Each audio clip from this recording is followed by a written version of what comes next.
শুভ দুপুর প্রিয় বন্ধুরা, আমি মমতা। আমার আজকের ভিডিওতে সবাইকে ওয়েলকাম। আজকে আমি সকালবেলা যে সমস্ত মুহূর্তগুলো কাটিয়েছি আমি তোমাদের সঙ্গে ভাগ করে নিলাম। সকাল বাজে 11টা, তখন ভাবলাম না এবার একটু খাওয়া যাক, অনেকক্ষণ ধরে খিদে পাচ্ছে।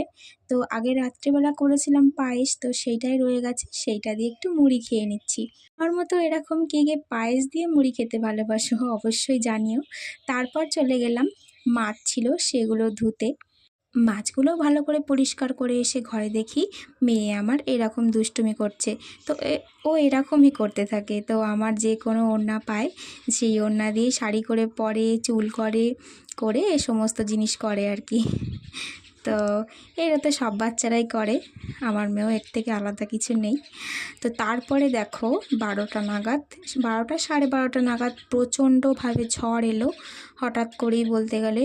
তা খুবই উঠানটা আবার বাজে করে দিল, কি বলবো। আর ঝড় বৃষ্টি হলে আমার আর দুঃখের শেষ নেই, জানো না তোমরা। তো আবার এই পাতা পড়ে আবার উঠান ভর্তি হয়ে গেল। সকালে একবার ঝাড় দিয়েছি কিন্তু আবারও দেখো ময়লা হয়ে গেল। আর এই বৃষ্টিতে প্রাণ জুড়িয়ে গেল, হঠাৎ করে এত গরম দিয়েছে এই কদিনে। বৃষ্টি হলে যেন একদম মন প্রাণ শান্তি হয়ে যাচ্ছে, প্রকৃতির ঠান্ডা হয়ে গেছে। তাই ভাবছি একটু বৃষ্টির জলটা গায়ে নিই, পাতায় বৃষ্টিগুলো লেগে থাকলে কি সুন্দর দেখতে লাগে, তাই না?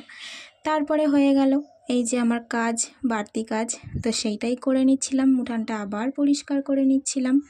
আর এমনি সময় ঝাড় দিতে অতটা অসুবিধা না হলেও ঝড় বৃষ্টির পর কিন্তু বৃষ্টিতে উঠানে এরকম পাতা লেগে যাওয়ায় খুবই অসুবিধা হয়ে যায়।